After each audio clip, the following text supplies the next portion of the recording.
Jueves de la 25ª semana del tiempo ordinario, 23 de septiembre, San Pío de Pietrelcina, memoria.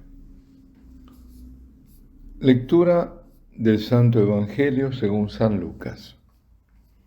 En aquel tiempo el tetrarca Herodes se enteró de lo que pasaba sobre Jesús y no sabía a qué atenerse, porque unos decían que Juan había resucitado entre los muertos, otros, en cambio, que había aparecido Elías, y otros que había vuelto a la vida uno de los antiguos profetas. Herodes se decía: a Juan lo mandé decapitar yo. ¿Quién es este de quien oigo semejantes cosas? Y tenía ganas de verlo. Palabra del Señor. Sí, Jesús daba de qué hablar. De su nacimiento ha dado de qué hablar. En todos los tiempos han hablado y hablan de él. No solo los cristianos hablamos de él, sino que judíos, ateos, musulmanes, de otras religiones, masones, enemigos de Cristo, no pueden dejar de hablar de él. Incluso algunos no cristianos hablan con admiración de Jesucristo. Muchos hablan, y la mayoría no lo conoce. Algunos querrían conocerlo. También Herodes quería conocerlo, pero no por un afán de cambiar de vida, de encontrar la verdad, sino por curiosidad. Curiosidad mezclada con algún sentimiento de culpa, si podía caber algo de culpa en una persona tan malvada. Sí, la culpa de haber hecho decapitar al Bautista. No en vano era este Herodes Antipas, tetrarca de la Galilea, hijo del rey Herodes, el de la matanza de los inocentes en Belén y aledaños. Jesús anunciaba el reino de Dios, enseñaba acerca del reino, denunciaba a los falsos maestros y a los falsos profetas y hacía milagros.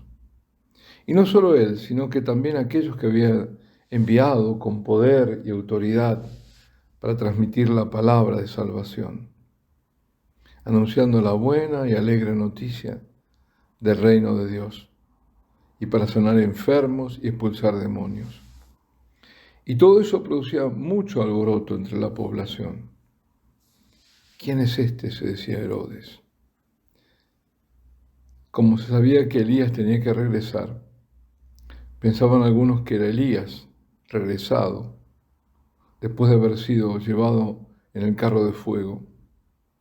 O quizás fuese el mismo Juan resucitado. Herodes no era hombre religioso, por más que le gustara oír al Bautista.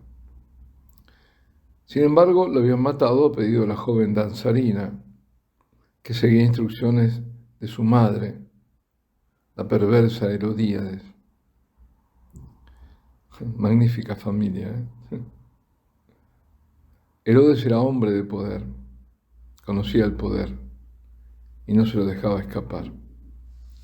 Herodes era como su padre, y su padre tiene sus clones hoy en día, sus émulos, hombres de poder, del poder de las tinieblas, que gozan sojuzgando, sintiéndose dioses, cebados con la sangre de inocentes y de los más inocentes de todos, los que están por nacer. Ellos dictan leyes inicuas, ellos deciden sobre la vida de pueblos enteros y tienen sus innumerables cómplices, muchos más de los que cualquiera podía pensar hasta que no los ve en acción.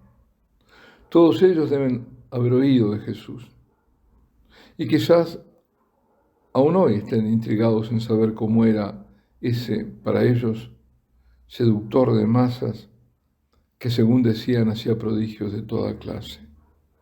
Claro, piensan estos mamarrachos que al final de nada le valió a ese Jesús lo que hizo, porque terminó todo en un fracaso.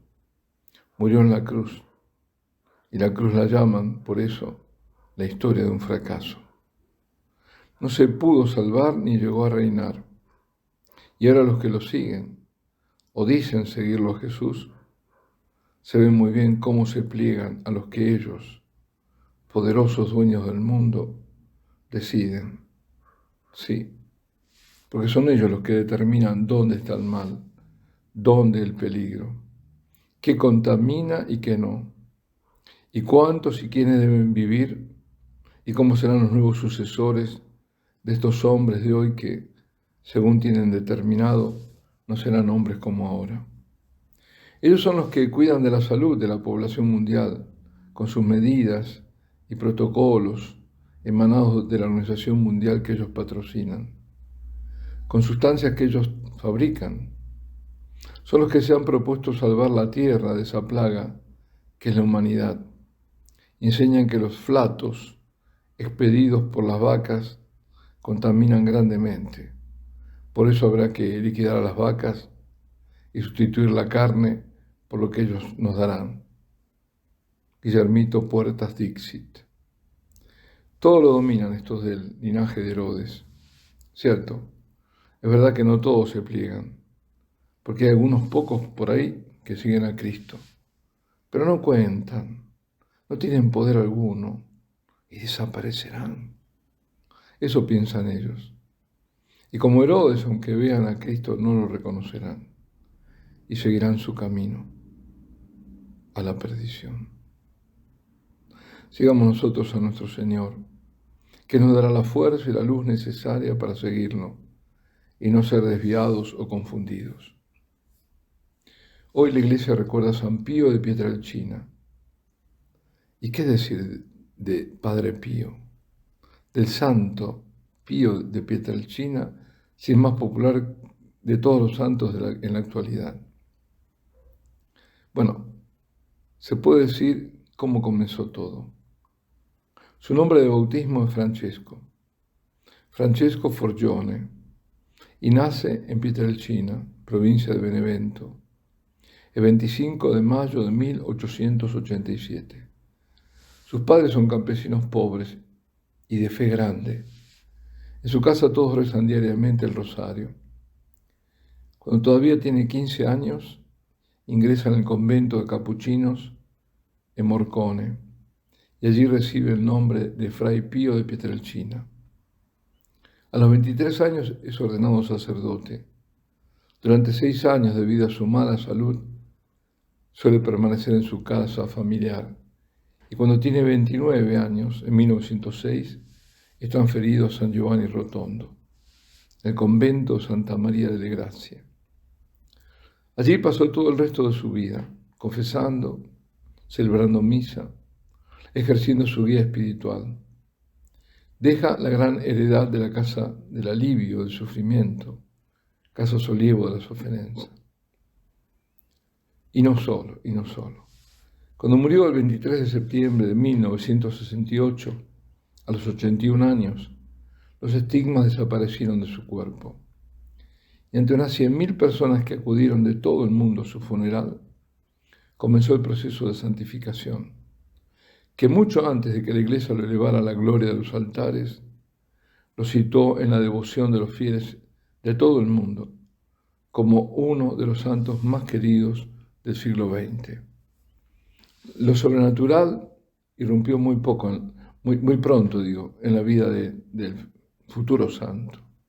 De niño recibía frecuentes visitas de Jesús y de María.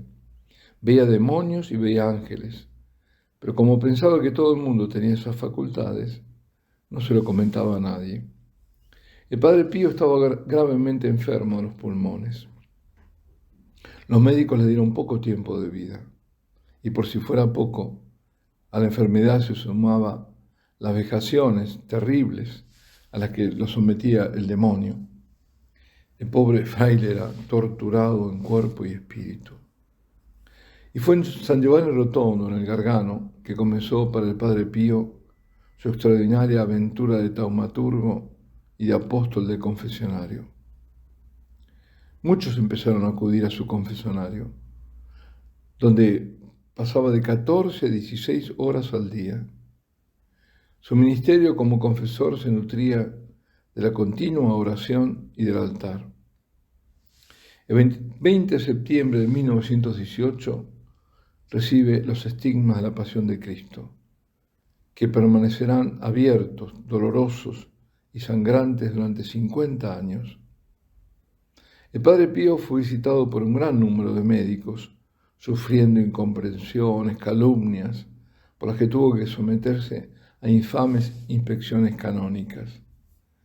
El fraile de los estigmas se declaró hijo de la obediencia y todo lo soportó, todo, con gran paciencia. La única vez que desobedeció fue a la abusiva orden de entregar el dinero de la Casa Solievo de la Soferenza, porque alegó Padre Pío, esos dineros no le pertenecían, sino que pertenecían a los enfermos.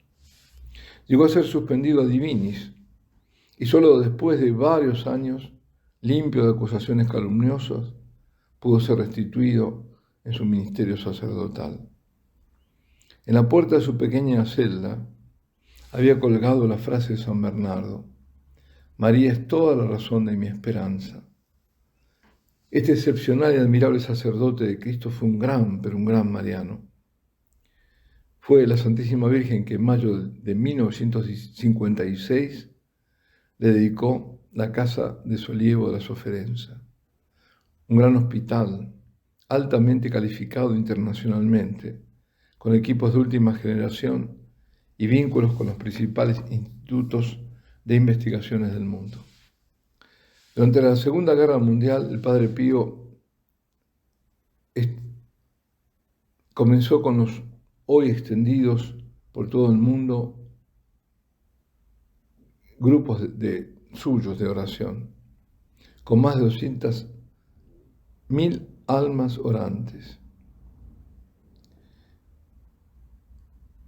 Estos grupos de Padre Pío de oración y la Casa Solievo de las Ofensas son una gran herencia espiritual. Padre Pío se sintió protegido por la Santísima Virgen en su lucha diaria con el demonio, el cosaco, como la llamaba él, y 2 veces la Virgen lo curó milagrosamente, primero en 1911 y luego en 1959.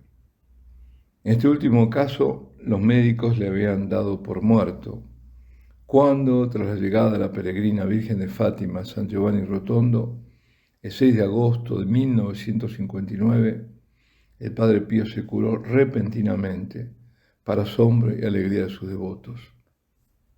¿Existe un atajo hacia el cielo?, le preguntaron una vez. Sí, respondió, es la Virgen. Ella, decía, es el mar a través del cual se llega a las orillas del esplendor eterno.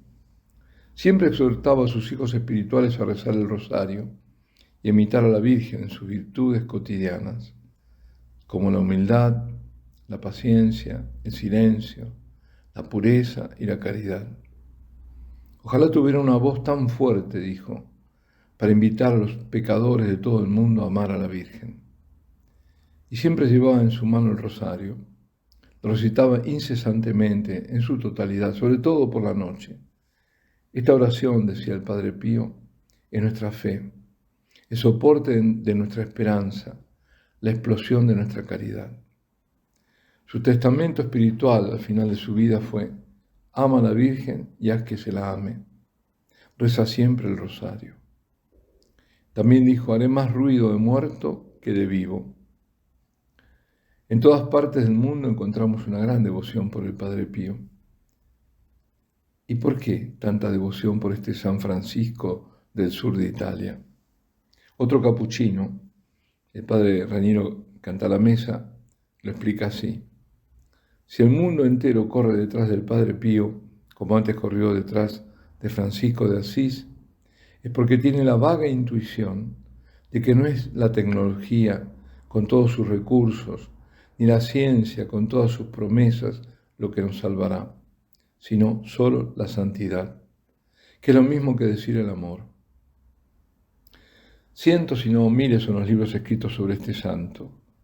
Yo leí El secreto del Padre Pío de Sochi y lo recomiendo altamente, realmente lo recomiendo.